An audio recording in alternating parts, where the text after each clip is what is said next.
So anyway, this is what this particular hadith says, and this is what this verse says, and this additional hadith. And I want to end with just taking a step back and looking at this rope analogy, this beautiful analogy that Allah uses in the Quran and the Prophet uses in the hadith, the rope of Allah subhanahu wa ta'ala. So let's look at the rope analogy in a little bit of detail, and I want to derive 8 lessons, and we're ending with that.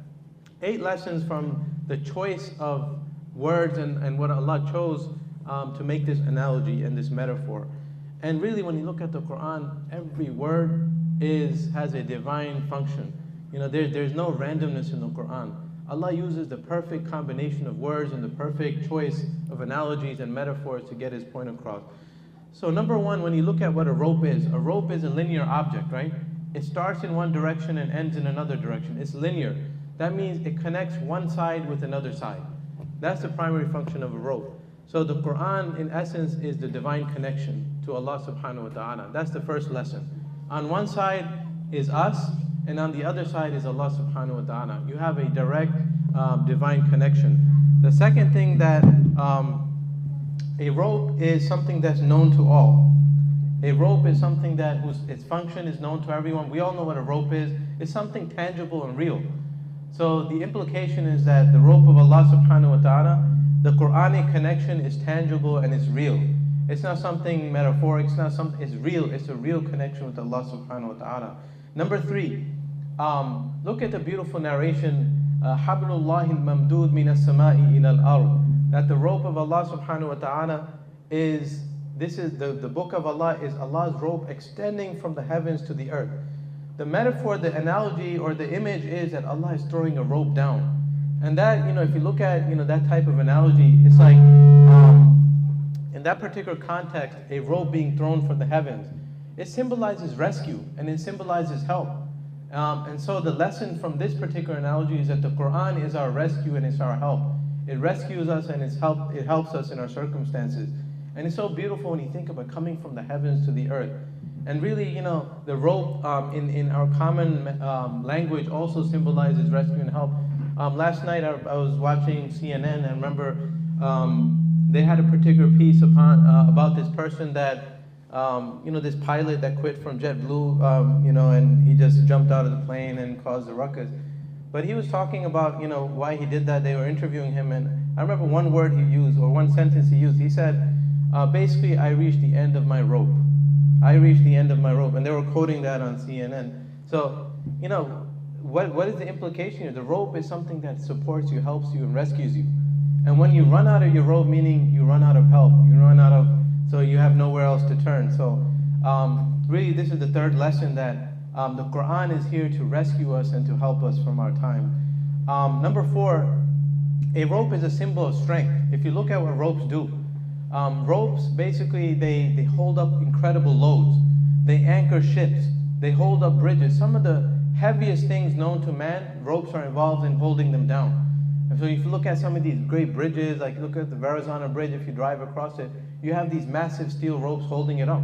And it's the ropes really that are holding this load, incredible. It's almost a mile long. And all these big trucks and cars are going over it, yet the ropes are solid, and they're made out of steel.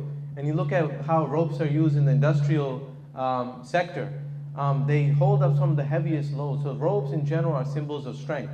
So the lesson, the implication for us is that the Quran, this Quranic connection is strength for us.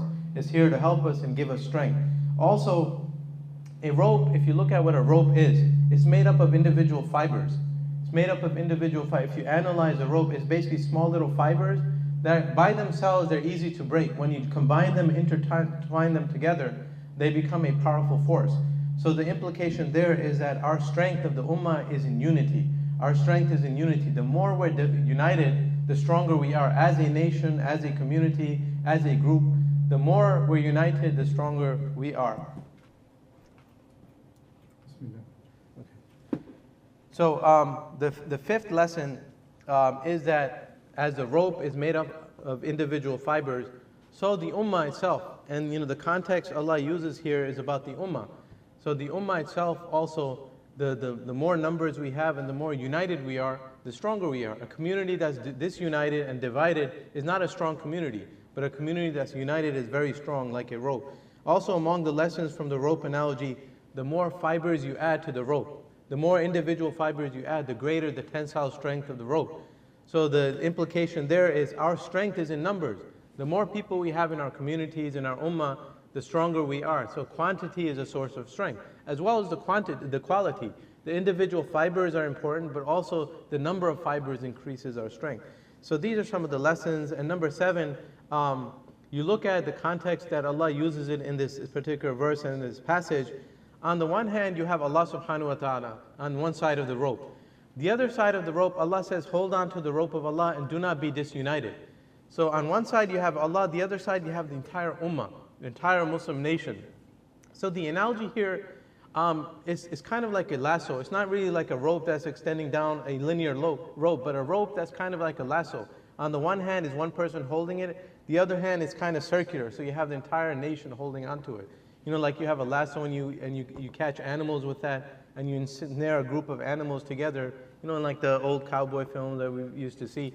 But this is the analogy. You know, on the one hand, you have Allah subhanahu wa ta'ala, and this rope is, on the other side, is uniting all of us.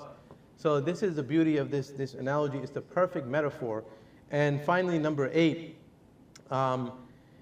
by holding onto this rope, you're saving yourself from destruction. Because Allah says, hold on to the rope of Allah, do not be disunited, and remember His favor upon you when He saved you from the abyss and saved you from destruction. So the implication is, it's like a mountain climber. That's the best way I can explain it. Someone who's climbing a mountain, he's holding onto a rope from the top, or you're getting out of a well, or any type of situation like that. If you let go of the rope or the rope breaks, you fall to your destruction. So the implication here, this is Allah's rope extending from the heavens to us, and our safety and our security is in holding on to this rope, this Quran. The Quran is here to save us from destruction.